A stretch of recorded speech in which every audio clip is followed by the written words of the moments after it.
Bonjour, alors aujourd'hui la fin de la proposition 8 de l'idée d'une histoire universelle de Kant. Donc fin de la proposition 8. Aujourd'hui les États sont déjà dans des relations naturelles mutuelles si artificielles qu'aucun ne peut appauvrir sa culture intérieure sans perdre de sa puissance et de son influence par rapport aux autres. Ainsi, même les intentions ambitieuses des États préservent,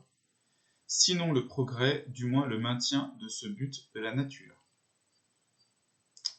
Bien plus, aujourd'hui, on ne peut très probablement pas attenter à la liberté civile sans porter par là préjudice à tous les métiers, surtout au commerce, mais aussi de cette façon sans que l'affaiblissement des forces de l'État ne se sente dans les relations extérieures.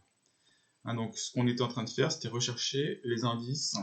de la constitution politique d'un État cosmopolitique plutôt. Alors aujourd'hui, les États sont déjà dans des relations mutuelles si artificielles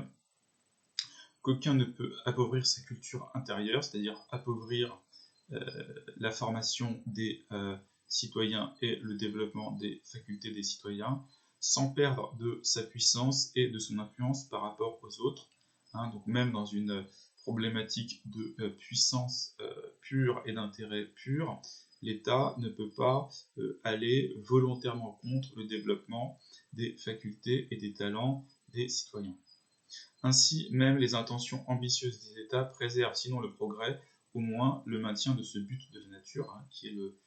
le développement des facultés. Bien plus, aujourd'hui, on ne peut très probablement pas attenter à la liberté civile sans porter par là préjudice à tous les métiers, surtout au commerce. Donc la culture, ça va être le développement des talents, des arts, et donc, des métiers, et en particulier des échanges entre hommes. Mais aussi de cette façon, sans que l'affaiblissement des forces de l'État ne se sente dans les relations extérieures, puisque la puissance d'un État, c'est lié notamment aux richesses, et les richesses, c'est lié au développement du commerce et des métiers. Alors, la suite. Mais cette liberté s'étend peu à peu. Quand on empêche le citoyen de chercher son bien-être par tous les moyens qui lui plaisent, pourvu qu'il puisse coexister avec la liberté d'autrui, on entrave le dynamisme de l'activité générale et par là, d'autre part, la force du tout, etc., etc. Donc cette liberté s'étend peu à peu, donc on donne de plus en plus de liberté aux citoyens,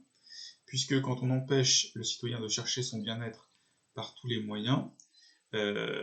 donc c'est-à-dire on l'empêche d'être libre, pourvu qu'il puisse coexister bien sûr avec la liberté d'autrui,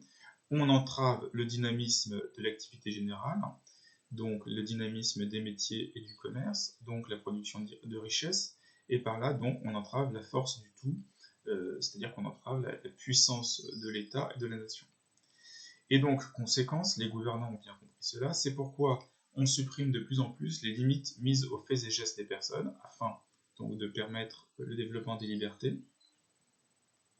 et on concède la liberté générale de religion, là pareil, afin de pacifier le pays et afin de permettre à chacun de vivre comme il le souhaite, et donc d'augmenter le dynamisme. Et ainsi, les Lumières se dégagent progressivement du cours des folies et des chimères. Donc les Lumières, c'est essentiellement la notion de liberté pour l'homme, que l'homme est libre, et donc ça va être aussi bien la liberté de fait et geste que la liberté de religion, qui est d'ailleurs un aspect de la liberté d'opinion. Mais ces lumières, et avec elles aussi un certain intérêt du cœur que l'homme éclairé ne peut éviter de prendre pour le bien qu'il conçoit parfaitement, doivent peu à peu monter jusqu'au trône, et même avoir une influence sur leurs principes de gouvernement. Bien qu'à l'heure actuelle, par exemple, il ne reste que peu d'argent à nos gouvernants pour les institutions publiques d'éducation, et somme toute pour tout ce qui concerne l'amélioration du monde, parce que tout est déjà porté au compte de la guerre à venir, ils trouveront pourtant là que c'est leur propre intérêt de ne pas, c'est le minimum, contrarier les efforts privés, certes faibles et lents, de leur peuple. Donc les Lumières doivent monter jusqu'au trône, donc jusqu'au souverain. Pourquoi ? Eh bien parce que il y a une diffusion de la culture d'une part, donc ça va bien influencer les souverains, et puis d'autre part, ils savent que c'est leur intérêt. Et avoir de l'influence sur leurs principes de gouvernement, puisque les souverains à un moment donné vont être éclairés. Même si à l'heure actuelle il ne reste plus d'argent pour l'instruction publique, et en général pour tout ce qui concerne l'amélioration du monde. Donc à l'heure actuelle, une grosse partie de l'argent est tournée vers les guerres. Néanmoins, cette compréhension du caractère impérieux de se développer culturellement va influencer les souverains et va faire qu'ils vont peu à peu de moins en moins freiner les efforts même individuels des citoyens. C'est là le minimum. Finalement, la guerre devient même peu à peu non seulement si technique et son issue si incertaine pour les deux camps, mais aussi devient une entreprise qui donne tant à réfléchir par les suites fâcheuses que subit l'État sous un fardeau toujours plus pesant des dettes, une nouvelle invention, dont le remboursement devient imprévisible que dans notre partie du monde où les États sont très interdépendants du point de vue économique, tout ébranlement de l'un a une influence sur tous les autres. Et cette influence est si évidente que ces États, pressés par le danger qui les concerne, s'offrent bien que sans caution légale, arbitrent et ainsi, aussi de loin, préparent tous un futur grand corps politique dont le monde, dans le passé, n'a présenté aucun exemple. Finalement, donc, le problème des guerres, elles deviennent extrêmement techniques, le problème de la technicité, donc on pourrait dire extrêmement coûteuse. L'issue en plus devient incertaine à cause en partie de cela, donc de plus en plus due au hasard, mais aussi c'est une entreprise qui donne à réfléchir à cause de l'invention des dettes, qui pose un nouveau problème et dont le remboursement devient imprévisible, et enfin le fait que les guerres posent problème puisque tout ébranlement dans une partie de l'Occident va se répercuter ailleurs à cause de l'interdépendance commerciale, économique des pays. Ce qui fait que, au final, il y a de plus en plus de pays qui s'offrent comme arbitre entre pays et donc préfigurent en quelque sorte le gouvernement mondial, qui bien sûr n'est pas encore advenu, mais dont les indices sont déjà là. Bien que ce corps politique ne soit guère pour l'instant qu'à l'état d'ébauche grossière, chacun des membres futurs est néanmoins déjà comme tenaillé par un sentiment qui incite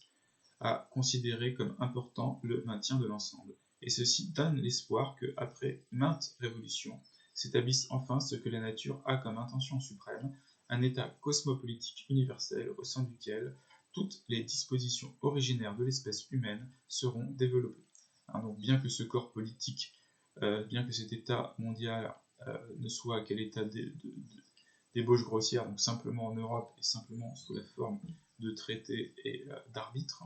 chacun des membres futurs est néanmoins déjà comme tenaillé par un sentiment qui incite à considérer comme important le maintien de l'ensemble à cause déjà de l'interdépendance des pays.